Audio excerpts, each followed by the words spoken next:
If you're interested in dividend stocks, there's one really super key measure that you really need to look at that most people don't talk about. And it's not dividend rate, which is important, how much you get paid in dividends, or dividend yield on a percentage basis so you can compare different stocks. Those are two important things.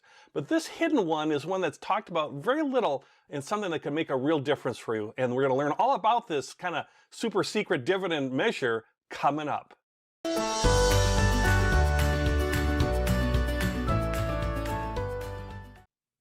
Welcome to the channel where we help you to learn fast so you can become a confident and successful investor. If that sounds interesting to you, hey, go ahead and hit that subscribe button. Okay, so what's this kind of important number that I always look at if I'm investing in dividend stock? Without fail, I always look at this number. And what it is the dividend payout ratio. And you might be feeling, oh, I know the dividend payout ratio. And others might be like, well, what's that? So let's talk about it. So a dividend payout ratio is basically looking as a percentage how much of net income is being paid out in dividends. So let's look at that again. So when a company each quarter pays out, let's say, a dividend, they're paying it out of their cash flow. They're paying it out of their net income, right? So what percentage of that are they giving to it? Are they giving, of all the income they have in the quarter, are they giving 10% out to us in dividends? Are they giving 20%? Are they giving us 50% or 80%, a large percentage? You know, that's what the dividend payout ratio measures. And why it's important is that companies that have super high dividend payout ratios are in danger of cutting or eliminating the dividend. When companies cut or eliminate the dividend, that causes their stock price to plummet. You know, historically, stock prices plummet because these are companies that are in trouble. They're even going to a drastic measure, which is to cut the dividend. Companies don't want to cut the dividends. And so when they do, it's a really traumatic thing. And the dividend payout ratio gives us a clue in terms of how likely that might happen. What are the chances they're going to do that? If they have a high payout ratio, especially if it starts approaching 89% or even over what they're taking in and they're borrowing money to pay the dividend, we know that's not sustainable. Let's look at the number and the ratio and how it works so you can kind of interpret this a little bit more. If we look at it just as a very simple formula, you don't have to calculate it. I'll show you where to find it and places like Yahoo Finance, very easy to find if you know where to look, is the dividend payout ratio is dividends paid divided by the net income, as we were talking about. So the dividend payout goes up, and a higher dividend payout ratio is not good. We want this number to be low, right? So when the dividend payout ratio goes up, that means net income is decreased or gone down. They're taking in less money from their profits, right? They're taking less money. If the dividend per share increases, right? So, you know, we are increasing the amount of the dividend. Now, normally that's a really good thing. We want them to increase the dividend payout or the dividend per share. That's okay on its own, but it does cause the payout ratio, you know, to go higher too. And why is that? Because we're paying out more in dividends than maybe we did previously. On its surface, it's a good thing, but if it gets to be too much, it can be a bad thing where, you know, it affects the ability to continue to pay in the future if they're too aggressive. The other way to look at dividend payout is looking if the dividend payout is lower or going down, that means net income is increased, right? That means they're looking at that formula, they're bringing in more money. So they're doing great, right? The company's doing great. They have no problem paying their dividend because they're doing great.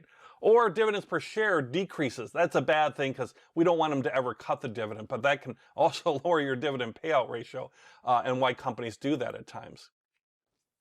So the idea then is we want our dividend payout ratio to be low, is what we're really looking for. So what is a good dividend payout ratio? What kind of numbers should we be looking for?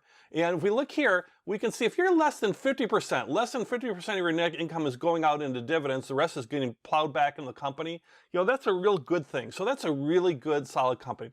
58%, it should be more of a straight line, I guess, on that face, you know, but that's okay, right? And for many companies, they can sustain that. Companies like Coke and Pepsi and others that have these real predictable earnings, utility companies, master limited partnerships or MLPs, they can get up to 80%, no problem. You start getting above 80%, that gets to be a little bit more concerning. You're really kind of on that danger line. In fact, sometimes you'll see where companies are paying 100% or higher dividend payout ratio, which shouldn't make sense because that means all the money I'm coming in is going to pay the dividend, but also I'm having to borrow money to keep maintaining that dividend. Remember, companies, the last thing they want to do is cut their dividend, so they will borrow money if they have to keep that dividend going.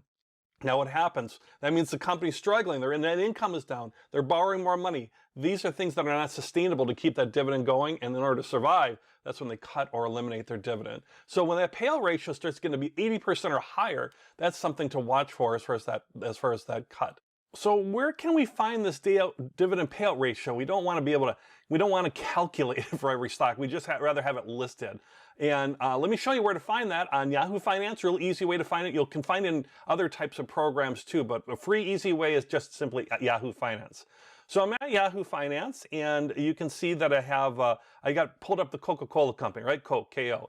And you can see the current stock price. I'm on the summary page here. So you can see the summary. Now, it doesn't list the payout ratio here. It does have your forward dividend yield and your forward dividend and yield here. So $1.68 per share, 2.79%. So pretty solid, run-of-the-mill dividend payer, right? So what's their payout ratio? What's their ability to pay that dividend? So we'd want to go under statistics here. So we want to go to statistics, and you're going to see all these different valuation measures, these different things like PEG ratios, all sorts of good information. I'm going to scroll down, and I'll go down here where it says dividends and splits, right? And this will give you all sorts of information on, past dividend rates and yield rates and all sorts of stuff. And we're looking for is right here where it says payout ratio. So it's under the dividend splits, payout ratio. And you can see Coca-Cola at this time is at 82.27. So we know that's at the high end of the range. Now you don't want to say, oh, that's a little risky, it's at the high end of the range. Now you could also ask yourself, well, what is the likelihood that Coke is going to cut their dividend? Well, they've been around 100 years, they haven't cut their, it'd be unusual for them to cut their dividend. They also have very predictable cash flows and a lot of money in the bank as far as, cash on hand. In fact, if looking under statistics at the balance sheet where it says total cash here, $14.87 billion in cash and cash equivalents. So they have the ability to pay that dividend even if they had a bad quarter or two or even year or two. So the thought of Coke cutting their dividend would be very remote compared to other companies where you'd want to say, it'd be a little bit more danger zone up there. You have companies like GE that you thought would never cut their dividend. And then years ago, they did cut their dividend actually several times. So it can happen to anybody. So let's look at another company here. Let's look at Apple. So I'm just going to go up here, go into the quote lookup. I'm going to go to Apple here. It defaults to statistics because that's where I was at. But if I click on summary, we can see the same summary thing.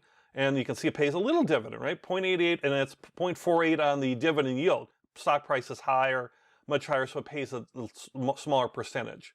So if we go under statistics again, and I'm going to scroll on down, scroll, and you'll see the dividend payout ratio is at 15.15%. Very, very low. And think about that to yourself. Just think intuitively about that.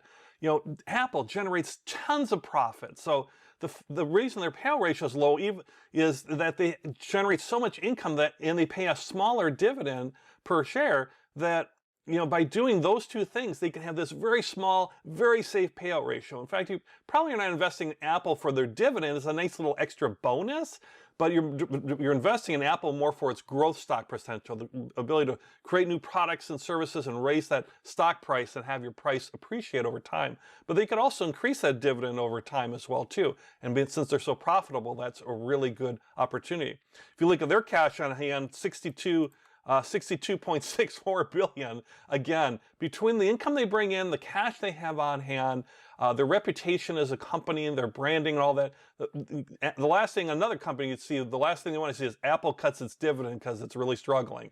That would be a really unusual type thing. So companies can cut their dividends, and that's why dividend payout ratio is so very, very important.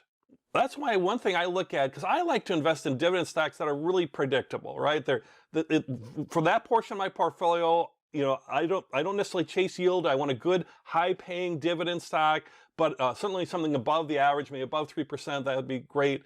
But I don't want to invest in something that is in trouble. That's going to cause me a problem as far as my dividend for that portion. If I'm looking at undervalued stocks, and they might not pay a dividend anyways, that's a different story. I'm looking for something that's going to rise in their price because I'm buying low, hopefully sell high is the idea. But for dividend yield, for dividend payout, that's my clue and why I always look at to see how sustainable is that dividend.